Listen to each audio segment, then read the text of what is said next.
বিশিষ্ট আলেমে দ্বীন আলোচক মাওলানা জুবাইর আহমদ হাফিজাহুল্লাহকে। মাওলানা জুবাইর আহমদ হাফিজাহুল্লাহ ডেইলি সান সহ বেশ কিছু পত্রিকার নিয়মিত লেখক।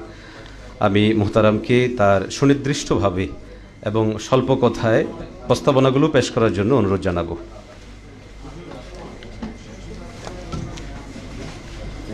আলহামদুলিল্লাহ ওয়াসসালাতু ওয়াসসালামু আলা রাসূলিল্লাহ।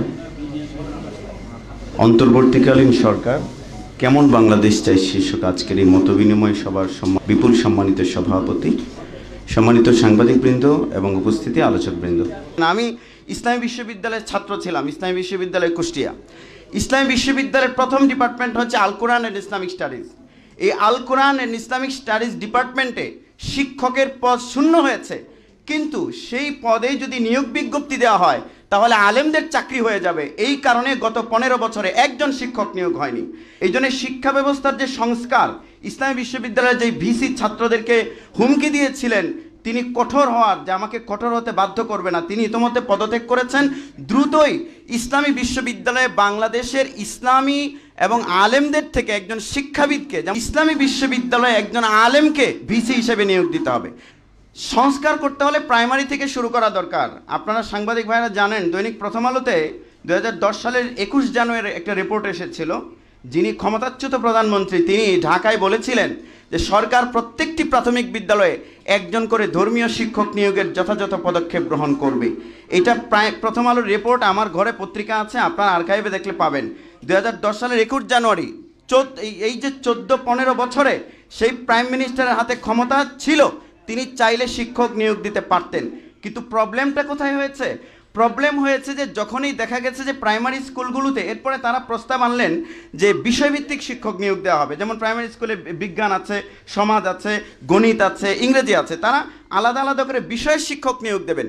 কিন্তু সেখানে গিয়ে তারা 20% বিজ্ঞানের শিক্ষক নিয়োগের কথা বললেন, কিন্তু ইসলাম শিক্ষার যে শিক্ষক নিয়োগের কথা তিনি বললেন না। What is the reason behind this? এর পেছনে কারণ হচ্ছে তারা চিন্তা করেছেন যদি ইসলাম শিক্ষার শিক্ষক নিয়োগ দেওয়া হয় তাহলে কামিল পাস লোকদের চাকরি হয়ে যাবে, দাওরায়ে হাদিস পাস লোকদের চাকরি হয়ে যাবে। এই যে দাওরায়ে হাদিস পাস, এরা তো বাংলাদেশের নাগরিক, এদেরকে চাকরি হয়ে যাবে এই ভয়ে যে বৈষম্য করা হয়েছে। আমরা সংস্কারের মাধ্যমে সেই বৈষম্যের মূলোৎপাটন চাই। এবং বর্তমান যে সরকার অন্তর্বর্তীকালীন, তাদেরকে দ্রুত, অলরেডি আপনারা জানেন যে আগস্টের 1 তারিখে দৈনিক প্রথম আলো রিপোর্টে এসেছে 5166টি পদে সঙ্গীত ও শরীরচর্চা শিক্ষক নিয়োগ দেওয়া হবে। আমরা শরীরচর্চা শিক্ষক নিয়োগ দেওয়া হলে আমাদের কোনো দ্বিমত নেই, কিন্তু শরীরের শুদ্ধির চেয়ে আত্মার শুদ্ধি দরকার বেশি। কারণ আমরা যদি সোনার দেশ তৈরি করতে চাই, আমরা বলি যে আমার সোনার বাংলা। সোনার বাংলা কখন হবে? যখন নাগরিকেরা হবে আবু বকর, ওমর, ওসমান, আলীর মতো সোনার মানুষ।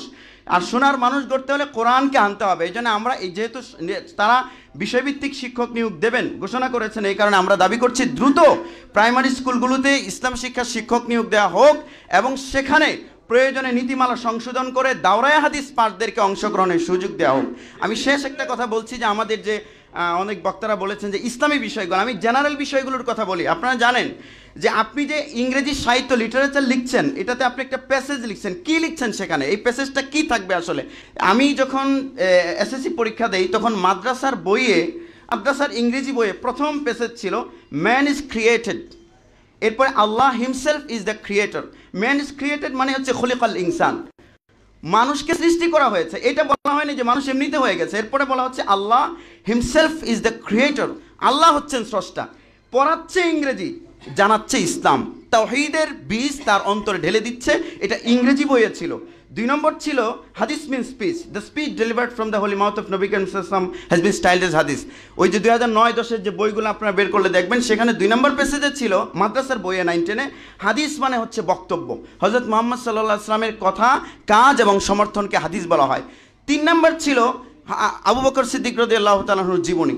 এইভাবে ইংরেজি বইটাকে ইসলামের আদলে সাজানো হয়েছিল, কিন্তু সেই বই বাদ দিয়ে মাদ্রাসার বইগুলোকে সেকুলার, মাদ্রাসাতে নাস্তিক তৈরির যে পাঠ্যপুস্তক প্রণয়ন করা হয়েছে, দ্রুততম সময়ের মধ্যে সেই পাঠ্যপুস্তক বাদ করে ইসলামী ভাবধারার পাঠ্যপুস্তক আমাদের ছেলেদের হাতে দিতে হবে। এটা